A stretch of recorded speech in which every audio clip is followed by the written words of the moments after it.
नमस्कार। आप सभी का स्वागत है अभ्यास एग्री एकेडमी के यूट्यूब चैनल में। मैं आपका दोस्त गिरिराज। दोस्तों, हमारा जो इम्पोर्टेंट एमसीक्यू सीरीज चल रही है, आज उसका हमारा पार्ट 6 है। जो इम्पोर्टेंट एमसीक्यू सीरीज अभी तक हम पढ़ रहे हैं, 5 पार्ट हम डिस्कस कर लिए हैं। ठीक है दोस्तों, तो अभी हमारा आज का जो सेशन है वो 6 नंबर का एमसीक्यू 6 है। दोस्तों, मैं एक्स गवर्नमेंट एम्प्लॉय हूँ, साथ साथ में ICR net qualify NSC selected और 7 साल का एक्सपीरियंस है, टीचिंग एक्सपीरियंस। अगर आप लाइव ऑनलाइन क्लासेस लेना चाहते हैं या टेस्ट सीरीज खरीदना चाहते हैं तो आप हमारी एप्लीकेशन को गूगल प्ले स्टोर से डाउनलोड कर सकते हैं, जिसकी लिंक इस वीडियो के डिस्क्रिप्शन में दी गई है, जहां पर आप ADA, SDO, AFO, REO, NSC जितने भी एग्रीकल्चर कॉम्पिटिटिव एग्जाम्स होते हैं सभी के लिए लाइव ऑनलाइन क्लासेस और रिकॉर्डेड क्लासेस भी ले सकते हैं। दोस्तों, अगर आपको कुछ डाउट है तो आप मेरे सोशल मीडिया अकाउंट्स, मेरा ट्विटर हैंडल है एग्री अभ्यास, इंस्टाग्राम है अभ्यास एग्री एकेडमी, टेलीग्राम है अभ्यास एग्री एकेडमी और फेसबुक पेज है अभ्यास एग्री। यहाँ पर कुछ भी डाउट हो तो आप मुझसे पूछ सकते हैं, या फिर मेरे कॉन्टैक्ट नंबर है। अगर आपको कोई जानकारी चाहिए किसी भी related test series, online classes, तो आप मुझे कॉल कर सकते हैं या व्हाट्सअप मैसेज कर सकते हैं। दोस्तों, टेस्ट सीरीज जो है आरयू एसडीओ की जो फुल लेंथ टेस्ट सीरीज है 499 रुपीज़ में, 499 रुपये में, जिसके अंदर आपको टोटल 100 टेस्ट मिलेंगे। इंडिया में सबसे ज़्यादा टेस्ट आपको मैं ही दे सकता हूँ, 100 टेस्ट मिलेंगे, जिसके अंदर 25 जो टेस्ट हैं ये एग्रीकल्चर प्लस सी सेट है, जिसके अंदर 200 मार्कशीट, ठीक है, और 75 प्लस एग्रीकल्चर के टेस्ट मिलेंगे सब्जेक्ट वाइज। और क्वेश्चन का लेवल आपने आज तक देख लिया होगा पिछले 5 टेस्टों में, तो क्वेश्चन का लेवल आपको बहुत अच्छा मिलेगा। और जो टेस्ट हम अभी यहाँ पर यूट्यूब पर पढ़ रहे हैं, ऐसे मेरे पास लगभग 2000 क्वेश्चन हैं, आपको वो भी पीडीएफ मिल जाएंगी। अगर आप एसडीओ आरईओ का लाइव क्लासेस लेना चाहते हैं तो लाइव क्लासेस के लिए दोस्तों फीस है 2500 रुपये। Live classes plus recorded video, study material, weekly test, सब कुछ। और 1500 रुपये में आप सिर्फ रिकॉर्डेड वीडियो भी ले सकते हैं। कंप्लीट सब्जेक्ट की रिकॉर्डेड वीडियो 200 वीडियो अगर आपको लेना है रिकॉर्डेड, तो आप 1500 रुपये में भी ले सकते हैं। दोस्तों, स्टार्ट करते हैं। पहला क्वेश्चन है, सामान्य मक्का की तुलना में ओपिक टू कंपोजिट मक्का में किसकी अधिकता होती है? तो दोस्तों, आपने पढ़ा होगा जो क्यूपीएम वेराइटीज होती है मक्का की, क्वालिटी प्रोटीन मेज, उनके अंदर क्या होता है, ओपिक 2 जीन डाली गई है। ठीक है, तो इन ओपिक 2 जीन डालने के बाद जो मक्का बनाई गई है, जिसको हम बोले कंपोजिट मक्का एक प्रकार से, ठीक है, इस बनाई गई है, इसमें नॉर्मल मक्का की तुलना में किसकी अधिकता होती है? तो दोस्तों, ये ट्रिप्टोफैन और लाइसिन दोनों की अधिकता होती है। किस किस की? ट्रिप्टोफैन और लाइसिन दोनों की अधिकता पाई जाती है।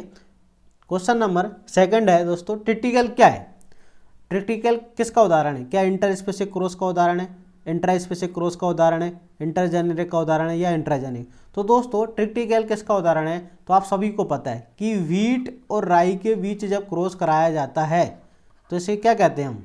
तो देखो, व्हीट का जो साइंटिफिक नेम है दोस्तों क्या होता है? Triticum aestivum. ठीक है, इसका सिकल सेरिले। अब देखो आप, मैं आपको सर समझा रहा हूँ कि इन दोनों का जो क्रॉस है वो होता है इंटरजेनेरिक। क्यों? इसका वंश क्या, सिकल, इसका ट्रिटिकम।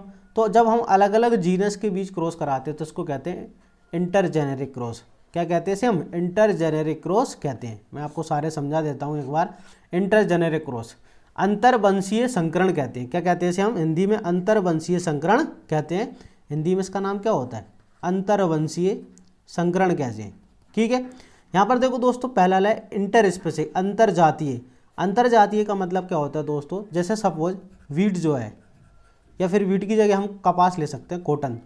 तो कॉटन की 2 गोसिपियम हिरसुटम और गोसिपियम वारवाडेंस के बीच अगर क्रॉस कराते हैं हम, ठीक है, तो इसे बोलेंगे इंटर। मतलब देखो, गोसिपियम गोसिपियम तो समान है, और ये क्या, जाति, जो दूसरा शब्द क्या होता है, जाति अलग अलग, मतलब अलग अलग जातियों के बीच क्रॉस कराना, अलग अलग स्पीसीज के बीच क्रॉस कराना, लेकिन उनका वंश क्या हो, समान हो, तो उसे क्या बोलेंगे? तो उसे हम इंटर स्पेसिक कहते हैं, अंतर जातीय कहते हैं। फिर ये क्या है? इंट्राजेनेरिक, इंटर स्पेसिक। ये क्या है?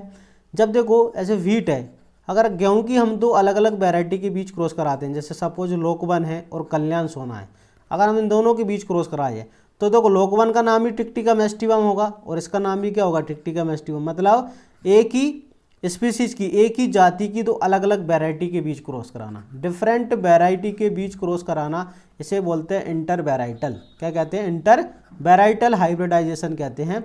इसी को इंट्रा स्पेसिक कहते हैं। इसी को क्या कहते हैं? इंट्रा स्पेसिक कहते हैं। ठीक है। इंट्रा जेनेरिक जो है इसी का दूसरा नाम होता है, इसका दूसरा नाम होता है इंट्रा जेनेरिक। तो यहाँ पर जो करेक्ट आंसर है वो है inter generic cross. Question number 3 में पूछा गया है हैप्लोइड्स आर हैविंग, अगुणित क्या होते हैं दोस्तों? हैप्लोइड जो होते हैं अगुणित, अगुणित क्या होते हैं? तो आप हैप्लोइड क्या होते हैं? क्या हैप्लोइड सोमैटिक क्रोमोसोम नंबर होता है?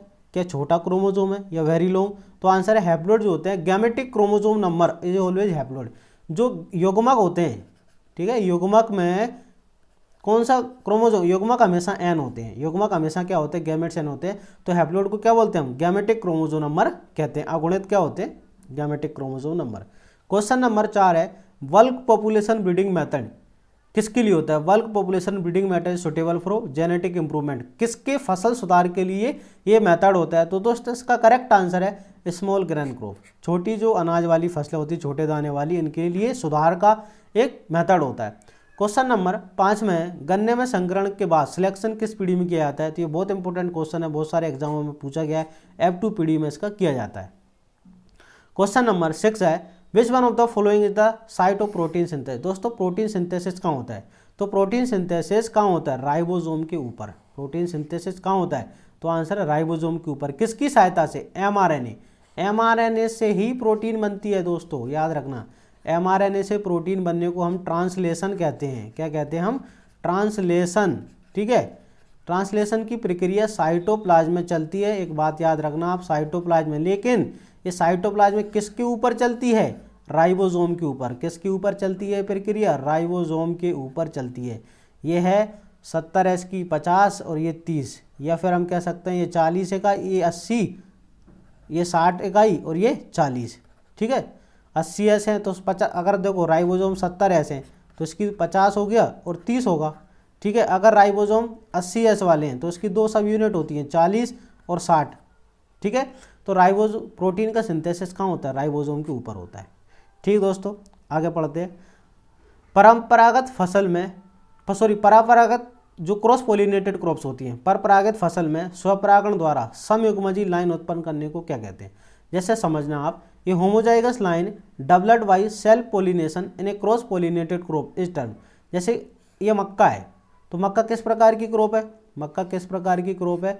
तो मक्का है क्रॉस पोलिनेटेड क्रॉप। क्या है? Cross pollinated crop. ठीक है ना। अगर हम मक्का में क्रॉस पोलिनेटेड क्रॉप में सेल्फिंग कराते हैं दोस्तों, समझना, अगर हम क्रॉस पोलिनेटेड क्रॉप में स्वपरागण कराते हैं और उससे जो संतति प्राप्त होती है दोस्तों, उसको इनब्रिड कहते हैं। क्या कहते हैं उसे हम? इनब्रिड। आप गलती से प्योर लाइन मत लगा देना। अगर ये सेल्फ पोलिनेटेड क्रॉप होती तो प्योर लाइन आंसर होता। अगर यहाँ पर क्रॉस की जगह अगर सेल्फ लगा होता, ठीक है, अगर हम सेल्फ पोलिनेटेड क्रॉप की बात करते हैं, अगर सेल्फ पोलिनेटेड क्रॉप है और उसमें अगर आप सेल्फिंग कराओगे तो उससे प्योर लाइन होता है, उससे क्या उत्पन्न होता है? Pure line. लेकिन यहाँ पर क्या है? इनब्रिड है। यहाँ पर क्या है? इनब्रिड।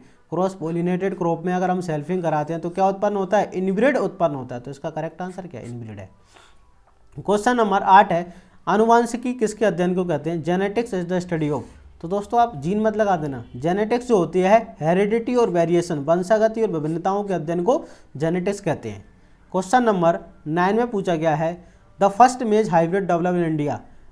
ठीक है। इंडिया के अंदर मेज हाइब्रिड पहली बार कब डेवलप्ड हुआ? तो आंसर है गंगा 2। ये पहली वैरायटी है इंडिया के अंदर मक्का की संकरण की जो संकर, ठीक है, मक्का का जो संकर है, पहली वैरायटी कौन सी है? गंगा 2 है। क्वेश्चन नंबर 10 है निम्न में से किसके विकास के लिए जनकों की विशेष समायोजन क्षमता अच्छी होनी चाहिए? Specific combining ability of the parents should be high order to develop. किसके विकास के लिए जो पेरेंट्स हैं, पेरेंट्स की SCA अच्छी होना चाहिए। तो दोस्तों याद रखना, हमेशा हाइब्रिड उत्पन्न करने के लिए पेरेंट की SCA हमेशा अच्छी होना चाहिए। तो इसका करेक्ट आंसर क्या है? हाइब्रिड है। क्वेश्चन नंबर 10 है Mendelian factor segregate the process of.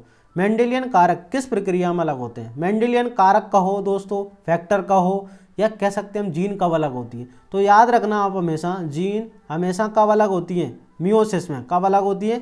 Meiosis. जो फैक्टर्स अलग होते हैं मियोसिस में, और मियोसिस की एनाफेज फर्स्ट कब होते हैं? याद रखना आपको, मियोसिस की एनाफेज फर्स्ट में ही कारकों का पृथक्करण होता है। ठीक है दोस्तों, इसके बाद है question number 12, chromosome number is reducing, गुणसूत्र की संख्या किस कोशिका विभाजन में आधी रह जाती है। तो दोस्तों याद रखना, मियोसिस फर्स्ट में गुणसूत्रों की जो संख्या है वो 2n से n हो जाती है, 2n से क्या हो जाती है, n। ठीक है। क्वेश्चन नंबर 13 है, जीन का पृथक्करण किस अवस्था में। अभी मैंने आपको बताया सेग्रीगेशन ऑफ जीन कब होता है, तो ये दोस्तों गैमेट फॉर्मेशन के समय। जीन का सेग्रीगेशन कब होता है, गैमेट फॉर्मेशन। तो F1 में गैमेट फॉर्मेशन के समय क्या होगा, जीन का सेग्रीगेशन होगा। क्वेश्चन नंबर 14 है, क्लोराइड्स आर जनरली बेसिकली। तो देखो क्लोराइड जो होता है एक्चुअली 2s2 टाइप मिनरल होता है। क्लोराइड्स क्या होता है, 2s2 टाइप मिनरल होता है, जिसमें मैग्नीशियम विद सम आयरन है, कुछ आयरन और एल्यूमिनियम के साथ क्या होता है, मैग्नीशियम होता है। ठीक है। इसमें एक अतिरिक्त लेयर होती है, इसको हम 211 को 211 भी कहते हैं, इसको हम ये भी कहते हैं। इसके अंदर एक एक्स्ट्रा लेयर होती है जिसको हम ब्रूसाइट भी कहते हैं। क्वेश्चन नंबर 15 में पूछा गया है, मुख्य रूप से क्योलेनाइट मृत्तिका खनिजों वाली खनिज मृदा में धायन विनिमय क्षमता का परास सामान्यतः किसके बीच होता है। मतलब the cation exchange capacity of a mineral soil containing the predominantly kaolinite clay minerals generally range, मतलब ऐसी सोइल जिसमें कि क्योलेनाइट मिनरल ज़्यादा होता है उसकी सीईसी कितनी होती है, जितनी किसकी होगी, क्योलेनाइट की 3 से लेकर 15। क्वेश्चन नंबर 16 है, जड़ों से अधिकतम जल का अवशोषण किस भाग से होता है। दोस्तों ये जड़ है अपनी। ठीक है। इस जड़ में तो क्या होता है, जड़ों पानी का अवशोषण किस भाग के सबसे ज़्यादा होता है। तो जड़ों में जो वाटर का जो एब्जॉर्प्शन होता है रूट हेयर वाले पार्ट से ज़्यादा होता है। याद रखना किससे होता है, रूट हेयर, मूल रोम क्या कहते हैं, पानी का अवशोषण सबसे ज़्यादा किस भाग से होता है, रूट हेयर से ज़्यादा होता है, मूल रोम से ज़्यादा होता है। ये नीचे वाला जो टिप होता है ना, इसको हम रूट कैप कहते हैं, यहाँ है ना, ये वाला जो होता है इसको हम रूट कैप कहते हैं। ठीक है। यहाँ से नहीं होगा, रूट हेयर से रहता है। इसके बाद है, the strongest chemical agent for breaking dormancy. ठीक है। ऐसा कौन सा केमिकल है स्ट्रोंगेस्ट जो कि डोरमेंसी को ब्रेकिंग करने के लिए यूज करते हैं, पोटेशियम नाइट्रेट। इसका करेक्ट आंसर है पोटेशियम नाइट्रेट स्ट्रोंगेस्ट केमिकल है। ठीक है। दोस्तों हम इथाइल जो जिब्रेलिन है इससे भी डोरमेंसी को ब्रेक करते हैं। नोट, ये केमिकल नहीं है, ये एक हार्मोन है, लेकिन यहाँ पर केमिकल पूछा गया है तो आपको क्या बताना है, तो पोटेशियम नाइट्रेट। क्वेश्चन नंबर 18 है, interveinal chlorosis of the younger leaves of the plants is the characteristic symptoms हो। नई पत्तियों पर जो अंतराशरीय हरिमहीनता होती है किसके कारण, दोस्तों आयरन के कारण होती है। किसके कारण, आयरन के कारण होती है। ठीक है। क्वेश्चन नंबर 19 है, the 2 important principle of extension education. विस्तार शिक्षा के 2 महत्वपूर्ण सिद्धांत क्या हैं। तो पहला आंसर सही है, भागीदारी और नेतृत्व, पार्टिसिपेशन एंड लीडरशिप 2 इंपॉर्टेंट क्या होते हैं, प्रिंसिपल्स होते हैं। क्वेश्चन नंबर 20 है, प्रौद्योगिकी का गांवों में प्रसार करने के लिए कठपुतली के तमाशे करना किस विधि का है। मतलब जो पपेट्स होता है, कठपुतली तमाशा होता है गांवों में, आपने देखा होगा, जिससे हम नई नई टेक्नोलॉजी के बारे में बताते हैं, टेक्नोलॉजी ट्रांसफर करते हैं। ये किस मेथड के अंदर आता है, तो दोस्तों ग्रुप कॉन्टैक्ट मेथड के अंदर आता है। कठपुतली जो है किस मेथड के अंदर आता है, तो दोस्तों ये ग्रुप कॉन्टैक्ट मेथड के अंदर आता है। ठीक है। क्वेश्चन नंबर 21 है, इम्पर्टस सिलेंड्रिका किसका एक इंपॉर्टेंट खरपतवार है, तो किसका है, चाय का। ठीक है।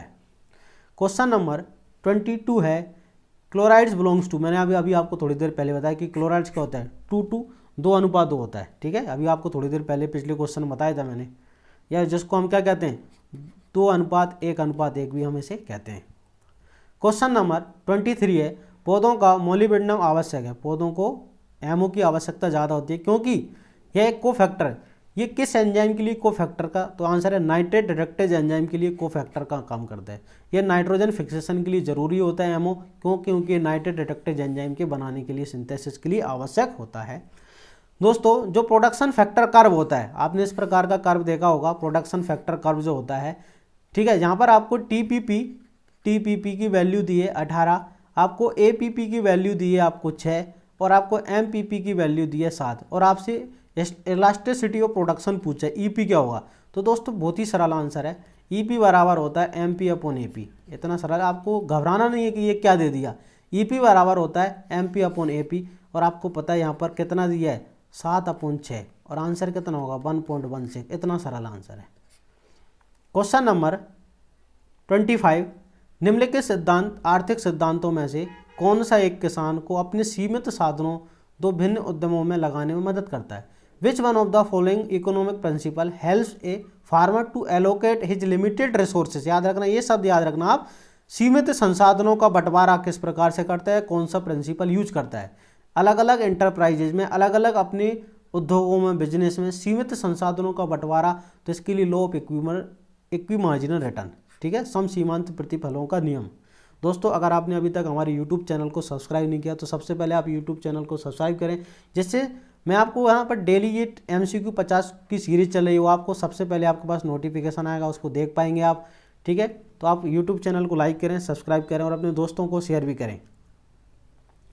26 है, अरहर की बहुत जल्दी पकने वाली लोकप्रिय किस्म क्या है, तो आंसर है ओपास 120। कौन सी है, ओपास 120 अर्ली वैरायटी है। क्वेश्चन नंबर 27 है, बहुत इंपॉर्टेंट क्वेश्चन है, ये व्यापम में पुराने ईयर्स में पूछा गया है। एक किसान है, अपने डेयरी फार्म पर उसको औसत बनाम दुधारू गाय हो, ठीक है, एवरेज और मिल्क गाय को खरीदना है कि कौन सी गाय वो खरीदे, औसत बनाम दुधारू गायों की खरीद की समस्या का सामना करना पड़े तो निम्नलिखित में से कौन सा जो इकोनॉमिक प्रिंसिपल है वो लागू करेगा। तो दोस्तों इसका आंसर होता है अवसर लागत सिद्धांत, law of opportunity cost, law of opportunity cost, ठीक है दोस्तों, आपको याद रखना लॉ ऑफ अपॉर्चुनिटी कॉस्ट हमको याद रखना है। ये क्वेश्चन डायरेक्ट एग्जाम में कई बार पूछा गया, बहुत सारे एग्जामों में। क्वेश्चन नंबर 28 है, भारत में प्रति व्यक्ति प्रति वर्ष अंडा उपलब्धता कितनी, means per capita availability of eggs in India. दोस्तों 2018-19 का जो करंट डाटा है, जिस पर मैंने एक वीडियो बनाई है, आप पुरानी वीडियो देख सकते हैं, अवेलेबल है, वहाँ पर है 79 पर कैपिटा पर व्यक्ति जो है, ठीक है, पर पर्सन पर कैपिटा अवेलेबिलिटी कितनी है, तो आंसर है 79। क्वेश्चन नंबर 29 है, position of India in world egg production, अंडा के उत्पादन में भारत का कौन सा उत्पादन, तो आंसर है 3rd। ये करंट अफेयर्स के क्वेश्चन है दोस्तों, है ना। Total milk production in year, ये करंट अफेयर से ये पूछे जा सकते हैं, इसलिए मैंने आपको यहाँ पर दे दिए। टोटल मिल्क प्रोडक्शन 2018-2019 में टोटल मिल्क का उत्पादन कितना हुआ है, तो इसका आंसर है 187.75 मिलियन मैट्रिक टन का किसका, दूध का उत्पादन हुआ है। क्वेश्चन नंबर 31 है, प्लांट पैथोजेनिक वायरस, जो देखो वायरस से कुछ बीमारी होती है, जैसे मैं आपको वायरस की एक बीमारी बताता हूँ, potato spindle tuber disease, virus से होने वाली बीमारी है पोटैटो स्पिंडल ट्यूबर डिजीज, ठीक है ना, पोटैटो स्पिंडल ट्यूबर डिजीज। तो ये बीमारी वायरस है। तो वायरस का आनुवंशिक पदार्थ क्या होता है, दोस्तों याद रखना, वायरस में सिर्फ और सिर्फ RNA होता है। वायरस में क्या होता है, सिर्फ और सिर्फ सिंगल स्टैंडर्ड RNA ही पाया जाता है। वायरस के अंदर क्या होता है, सिर्फ और सिर्फ सिंगल स्टैंडर्ड RNA ही होता है, ठीक है। इसके बाद क्वेश्चन नंबर 32 है, loose spot of wheat is, loose spot जो है तो किस प्रकार की बीमारी होती है, तो आंसर इंटरनल सीड बोर्न बीमारी होती है। क्या होती है, इंटरनली सीड बोर्न बीमारी होती है। क्वेश्चन नंबर 33 है, माइकोप्लाज्मा किसके प्रति संवेदनशील होता है, सेंसिटिव होता है, ठीक है। तो ये तो पिछली वीडियो में बता दिया था, टेट्रासाइक्लिन के लिए क्या होता है, सेंसिटिव होता है। क्वेश्चन नंबर 34 है, निम्न में से कौन सा कीटनाशी माइट्स को कंट्रोल करने में यूज करते हैं, दोस्तों इसका आंसर है मोनोक्रोटोफॉस से कर सकते हैं ना, मोनोक्रोटोफॉस से हम माइट्स को कंट्रोल कर सकते हैं। साइपरमेथ्रिन किसी किसी के दिमाग में ही आएगा, लेकिन आप सर्च करेंगे तो मोनोक्रोटोफॉस सही आंसर है यहाँ पर, इसके द्वारा हम माइट्स को कंट्रोल कर सकते हैं। क्वेश्चन नंबर 35 है, मैलिक हाइड्राजाइड किसकी तरह कार्य करता है, the main function of maleic hydrazide constituent. तो देखो मैलिक हाइड्राजाइड करता क्या है, देखो आपको पता है कि मैलिक हाइड्राजाइड डोरमेंसी को बढ़ाता है। डोरमेंसी को क्या करता है, तो आंसर इंड्यूस कराता है, अरे कराता है कि नहीं, डोरमेंसी को, आलू के अंदर डोरमेंसी को बढ़ाता है। तो दोस्तों डोरमेंसी को इंड्यूस कर रहा है ना, डोरमेंसी को लेके आता है, और ये क्या है, एक प्रकार का ऑक्सीजन है, सिंथेटिक ऑक्सीजन है। तो मतलब ये जिब्रेलिन क्या करता है, डोरमेंसी को ब्रेक करता है। जिब्रेलिन जो है क्या करता है, डोरमेंसी को तोड़ता है। जिब्रेलिन हार्मोन का काम होता है डोरमेंसी को तोड़ना। तो ये किसके विरोधी काम कर रहा है, तो आंसर है जिब्रेलिन के। तो क्या होगा, एंटागोनिस्ट ऑफ जिब्रेलिन, क्या होगा, एंटागोनिस्ट, ठीक है, एंटागोनिस्ट ऑफ जिब्रेलिन। तो इसका आंसर होगा जिब्रेलिन का विरोधी है। क्वेश्चन नंबर 36 है, कॉफी रस्ट बीमारी किसके द्वारा होती है, कॉफी रस्ट फंगस से होती है, जिसका नाम है Hemileia vastatrix. Question number 37, the link between glycolysis and citric acid cycle in the oxidative decarboxylation reaction to form, Krebs चक्र व ग्लाइकोलाइसिस के बीच की अभिक्रिया ऑक्सीडेटिव डीकार्बोजाइलेशन अभिक्रिया में क्या होता है। कहने का मतलब वो पूछ रहा है कि ग्लाइकोलाइसिस और जो क्रेब्स साइकिल होती है, क्रेब्स साइकिल को हम TCA साइकिल भी या सिट्रिक एसिड, इसके बीच में एक लिंक है, क्या होता है, लिंक अभिक्रिया होती है, लिंक रिएक्शन। वहाँ पर एसिटाइल कोएंजाइम बनता है, याद रखना क्या बनता है, एसिटाइल कोएंजाइम, ठीक है। तो आंसर है ये आंसर है। क्वेश्चन नंबर 38 है the growth hormone which overcome genetic dwarfism in certain plants and causes elongation of the intact plant, मतलब आनुवंशिक बोनेपन को दूर करने वाला हार्मोन कौन सा है? तो करेक्ट आंसर जिब्रेलिन का ये मेन फंक्शन होता है कि ये क्या करे, आनुवंशिक बोनेपन को दूर करता है। तो दोस्तों अगला है निम्न में से कौन सी संरचना, कवक संरचना, उसको विपरीत परिस्थितियों में बचाने में मदद करती है? Which one of the following structure helps to fungi survive under adverse condition? तो दोस्तों एक तो क्लेमाइडोस्पोर भी और एक स्क्लेरोटिया, तो आंसर दो होती है। ये दोनों क्या करते हैं, कवक को विपरीत परिस्थितियों से बचाने में मदद करते हैं, मीन्स अनफेवरेबल कंडीशन में बनने वाले स्पोर्स होते हैं। किस रोगकारी संक्रमण में पुष्प पत्ती समान संरचना में परिवर्तित हो जाता है? Modification of floral parts into the leafy structure pathogen it is, मतलब किस बीमारी में कि जो फ्लोरल पार्ट्स होते हैं वो पत्ती समान लीफी स्ट्रक्चर में कन्वर्ट हो जाते हैं? तो आंसर इसका फिलोडी, जैसे सीसम फिलोडी आपने सुना होगा। इस बीमारी क्या होता है, पत्ती समान संरचना में परिवर्तित हो जाते हैं। क्वेश्चन नंबर 41 इन वीड्स सेमाइनल रूट्स, ठीक है, गेहूं में जो सेमाइनल रूट्स होती है क्या करती है? तो आंसर है ये शुरुआती अवस्था में पौधे को पोषण देने का काम करती है। Are responsible for nourishing the plants during the early stage, ठीक है, इसका आंसर है सही कि शुरुआती अवस्था में पौधे को पोषण देने का कार्य करती है। क्वेश्चन नंबर 42 है भारत में सिंचित खेती में सिंचाई की दक्षता बेहद कम है, मुख्यतः इसका कारण क्या है? तो दोस्तों इंडिया में बहुत सारी सिंचाई क्या होती है, नहरों से होती है ना, नहर के द्वारा होती है। अगर नहर से होगी तो दोस्त क्या करेंगे, वहाँ पर लोग फ्लड इरीगेशन ज़्यादा करेंगे और फ्लड इरीगेशन की सबसे कम एफिशिएंसी होती है, आपको पता है 30% होती है।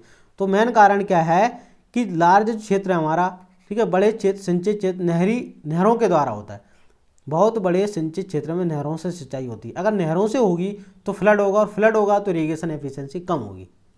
क्वेश्चन नंबर 43 है यदि किसी सॉइल का बल्क डेंसिटी आपको दी है, ठीक है, 1.50 है और पार्टिकल डेंसिटी आपको 2 पॉइंट दी है, तो आपसे पूछा है कि परसेंट पोर स्पेस क्या होगा। मैंने आपको पिछली क्लास में न्यूमेरिकल कराएगा, तो आप पहले क्या निकालो, परसेंट सॉलिड स्पेस आप निकालो। तो इसका फॉर्मूला होता है BD अपॉन PD इंटू 100। जब आप यहाँ पर रखोगे 1 ठीक है ना, 1.50 अपॉन 2.65 इंटू 100 करोगे तो लगभग आएगा 56.6। और जब आप इसको रंध्र अवकाश निकालने के लिए आप क्या करोगे, 100 में से इसको माइनस कर देना, तो आपका आंसर लगभग आएगा 43.4। क्वेश्चन नंबर 44 है कृषि में किसी नई योजना को अपनाने के समय किसान अपने मन में निम्नलिखित 4 अवस्थाओं से गुजरते हैं। कौन कौन सी अवस्थाएं? While adopting a new innovation in agriculture farmers go through the following 4 stage.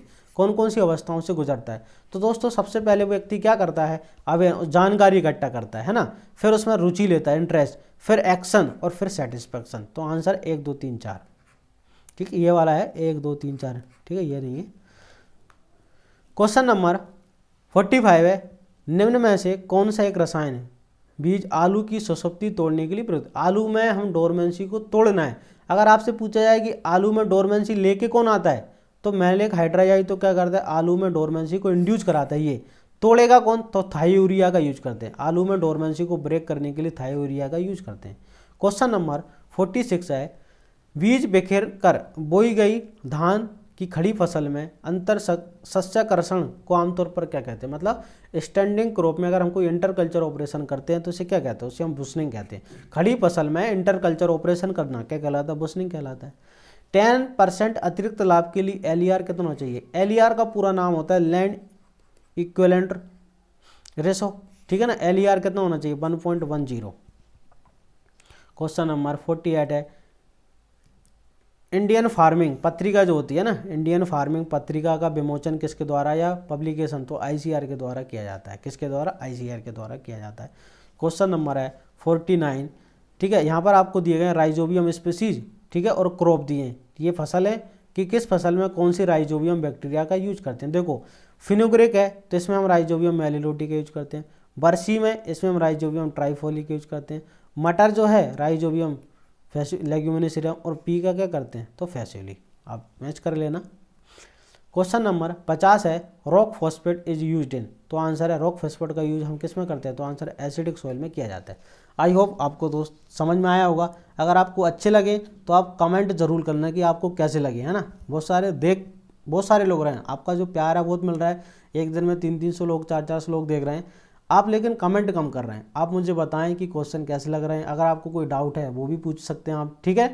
Comment जरूर करें, लाइक करें, अपने दोस्तों को जरूर शेयर करें। अगर आपको टेस्ट सीरीज चाहिए तो आपको टेस्ट सीरीज में ये सारे टेस्ट पेपर लगभग 2000 क्वेश्चन अलग से, टेस्ट सीरीज में आपको लगभग कितने क्वेश्चन मिलेंगे, टोटल 6750 के समथिंग क्वेश्चन है। इसके अलावा ये 2000 से मेरे पास पहले से अच्छे क्वेश्चन बनेंगे, ये भी मिलेंगे, ये नए क्वेश्चन मिलेंगे, तो लगभग आपके पास 8000 क्वेश्चन होंगे, और जो कि सबसे ज़्यादा होंगे देने वाले कोई भी इंस्टीट्यूट में। मैं आपको सबसे ज़्यादा टेस्ट पेपर प्रैक्टिस और विथ रेफरेंस बुक के साथ, मैं आपको ऐसे नहीं क्वेश्चन नहीं दूंगा कि क्वेश्चन दे दिया आंसर कुछ भी आ रहा है, ठीक है ना। आपको अगर आंसर दिया तो उसका बताऊंगा कि आंसर क्यों है, ठीक है। आई होप दोस्तों आपको समझ आया होगा। हमारे यूट्यूब चैनल को लाइक ज़रूर करें, शेयर करें, सब्सक्राइब करें। थैंक यू, धन्यवाद।